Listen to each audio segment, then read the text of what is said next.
The Star-Spangled Banner, America.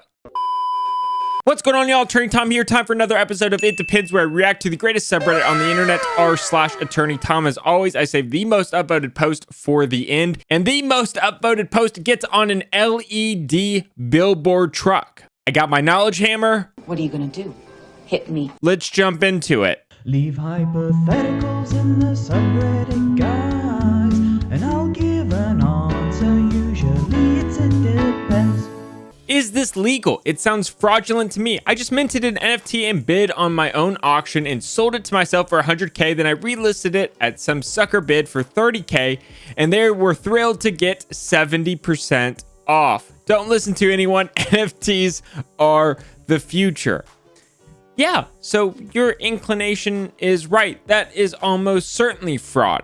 But the crypto market is currently unregulated, meaning individuals who are doing these sorts of things are going unchecked for now, at least on the criminal side. On the civil side, I definitely could foresee a lawsuit if you had the right pieces of evidence. But here's the great thing about the blockchain, is that these transactions are going to live forever. So I definitely think there are a lot of people out there doing this kind of stuff for short-term gains, but it might catch up to them in the long run. Tom's private jet. Imagine only having one private jet.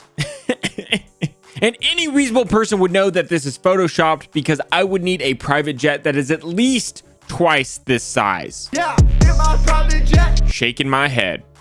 I know Tom is a catastrophic injury lawyer, but can this guy potentially sue CNN for using his picture without consent? The fuck y'all use my picture for? I'm not even unemployed. I'm at work right now. Nearly 4 million Americans have been out of work for at least 6 months.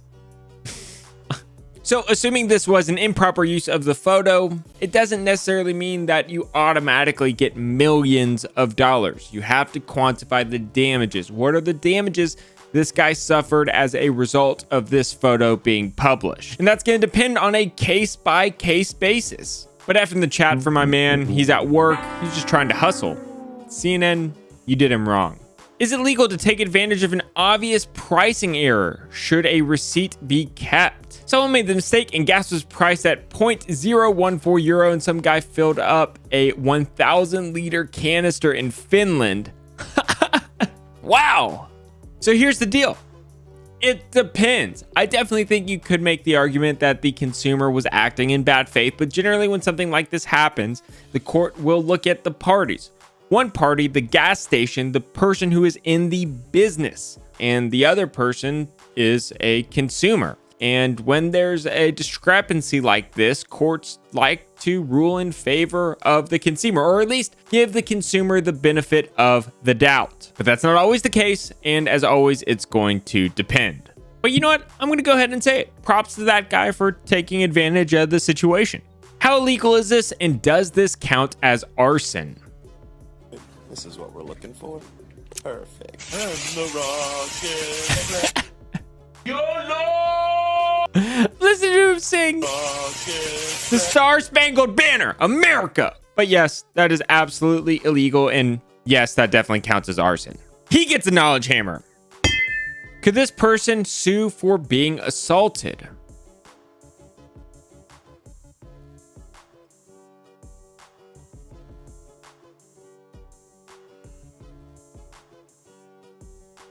Yeah. So more specifically, that would be the tort of battery, which is intentionally causing harmful or offensive contact. Here, the guy threw the pot onto the skateboarder. And even if the skateboarder was trespassing on the property, it doesn't necessarily give the old man the right to batter him. So if the damages were severe enough, I absolutely could see that skateboarder suing the old man for the tort of battery. If somebody would have gotten severely injured and died after this happened, could PD face a lawsuit for taking away an emergency responder? This is ridiculous. CHP is arresting engineer Greg Law. So obviously it depends. I have no idea why a cop would arrest a firefighter while they were on duty, but potentially, I will say this, when you are suing a governmental agency like a police officer or a fire department, usually they have some sort of privilege, but that doesn't mean they're necessarily immune if a situation is severe enough or grossly negligent enough somebody could be held liable. So, as always, it depends. Who would be responsible in this case?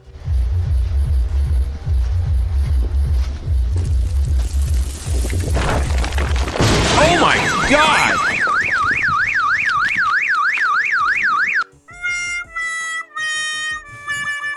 What do you mean who's responsible? Obviously who let whatever that is fall from the building. Thank God nobody was inside. F in the chat for this car. But W in the chat that nobody was hurt. Would this be enforceable? If you enter the store without a face mask, we'll be forced to take your temperature. P.S. We only own rectal thermometers. I'm gonna go ahead and say no. A private business does have the right to take your temperature if you don't wear a face mask, but you have to use reasonable measures. And I think the more reasonable measure in this situation is asking an individual to leave if you don't have a thermometer that is less intrusive. Someone gets a knowledge hammer. Workers on a scissor lift floating in a swimming pool. Nani? Yeah, you get a hammer. You get a hammer in somewhere an OSHA manual just exploded. Know that. This is so bad. This is so bad. IMO Santa was catastrophically injured. Injured in an accident and don't know what to do. AttorneyTom.com will get a settlement for you. Absolutely. Tim Allen, I'm coming for you. I should have made the video about how Santa got injured by Tim Allen. Imagine having Santa as your client. A jury would love you. You're literally representing Santa. That's a case I'd take. Legal question, not an abortion question. Don't get caught up in the weeds. If there are 50 years of judicial precedent behind Roe, if that gets overturned at a federal level without a federal law change, can that be cited in future cases as precedent that the precedent is irrelevant? Yes, it creates new precedent. And there's a cascading effect when you create new precedent. And obviously the Roe case is very political, but just anytime the Supreme Court makes new precedent, cascading effect, because, you know, that is now the highest court in the land ruling what the precedent for that particular issue is. Who would be liable in this situation, the cleaners or the cleaning company?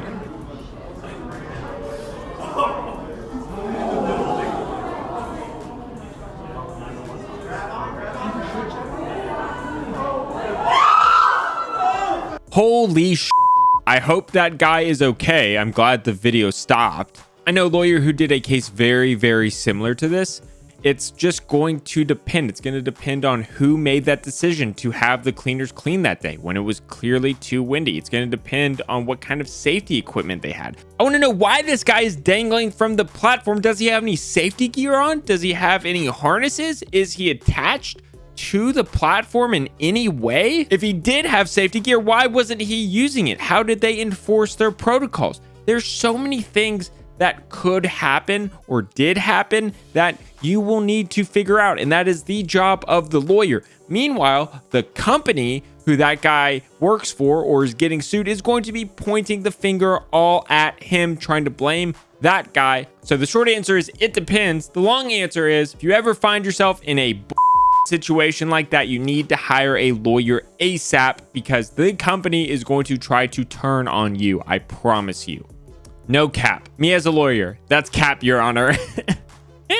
You know, new vernacular, new generation. Reason 341 not to get a motorcycle. Oh my God. Oh. All right, he's up. You. Damn, son. Time and time again, I say on this channel, please, y'all, do not get a motorcycle. Problem with motorcycles is it doesn't need to be your fault for you to get critically injured. I see it all the time. And the most honest thing that I can say to y'all, I make a lot of money off of motorcycle accidents. They aren't my client's fault. And I'm telling you, all my clients, at least the ones that are alive, would go back in time like that to make sure their incident never happened. Any thoughts, Tom?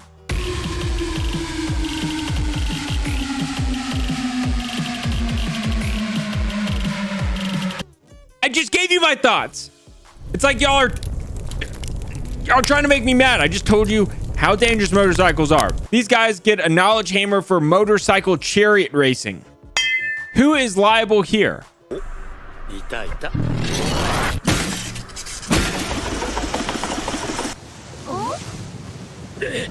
うしたな。ダメだ。ブレーキも。ミラちゃん。避けてくれ。